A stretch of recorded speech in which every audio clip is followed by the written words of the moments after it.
There is a particular kind of silence that follows a celebrity through their career, the silence of what happens after the cameras stop rolling, after the premiere ends, after the audience goes home still believing in the person they watched on screen. For decades, the entertainment industry built its stars into symbols: the gentleman, the clown, the tough guy, the romantic. But biographies, memoirs, and court records have a way of outliving the publicity machine, and what they reveal is often far removed from the polished image sold to the public. This is the story of six men whose private conduct, as described by the people closest to them, stood in stark contrast to the personas that made them famous. Charlie Chaplin built one of the most beloved figures in film history out of vulnerability, innocence, and wounded dignity. That makes the record left by his second wife, Leda Gray, especially shocking.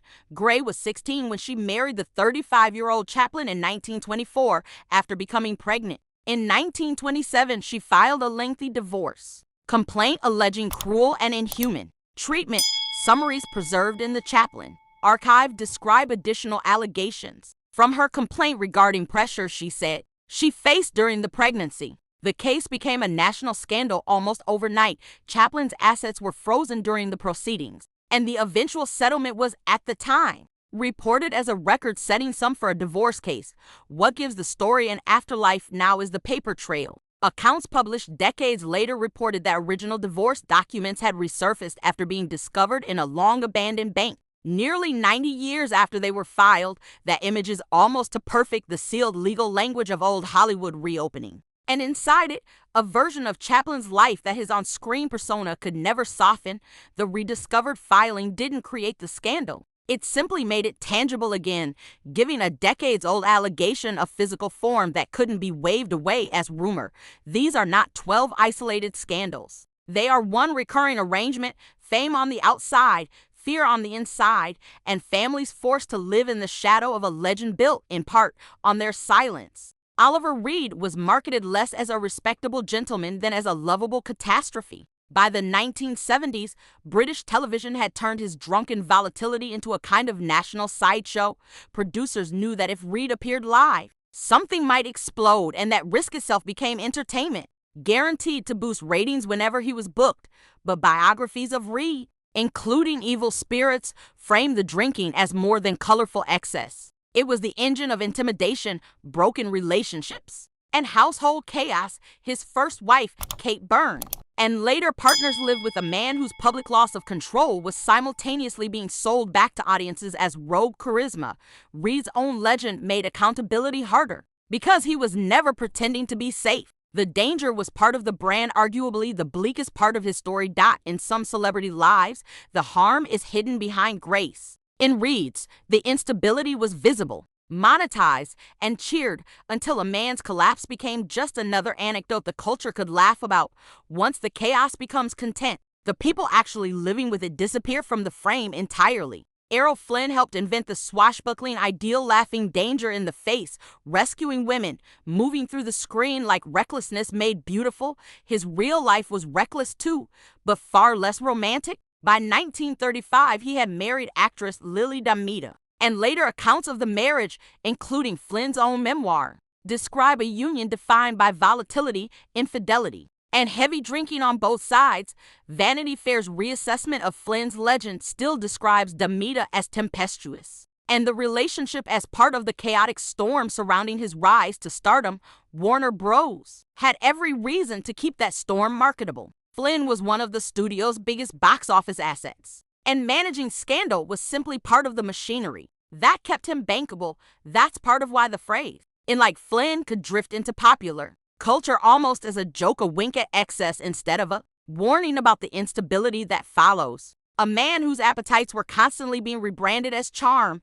The heroism was real on screen, the danger was real at home, and the gap between those two things was never something the studio wanted audiences to think about too hard. Desi Arnaz. He became one of television's first great husband figures: funny, charming, loyal. The man forever trying to get back into Lucy Ricardo's good graces, but the marriage behind I Love Lucy was strained for years by heavy drinking. serial infidelity, and explosive behavior that biographies and family accounts have continued to document. Lucille Ball had tried to leave him before, when she finally filed for divorce in 1960. The legal grounds were widely reported as mental cruelty, a catch-all term that, in practice, covered years of accumulated grievance.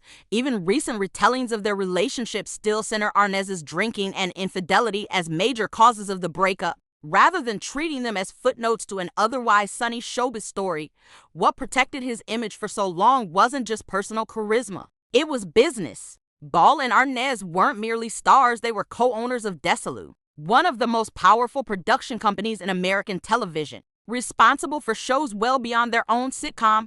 Too many livelihoods, contracts, and studio relationships depended on the myth of the perfect couple. That made it easier to soften the private damage, euphemize it, and package it as one more sad Hollywood love story instead of naming it for what Ball was actually walking away from. By the time the camera stopped rolling on their final season together, the audience still believed in Ricky and Lucy. Only insiders understood what Desi and Lucille had actually been living through. Cary Grant may have been the most polished male star classical Hollywood ever produced. He didn't just play sophistication, he seemed to define it, but the testimony around his marriage to Diane Cannon has long complicated that image. Cannon's memoir and later interviews describe a husband who could be deeply jealous, controlling, and psychologically overwhelming. Vanity Fair's recent reassessment of Grant's life notes that Cannon became one of the clearest witnesses to the distance between the public fantasy and the private man. The documentary Becoming Cary Grant also revived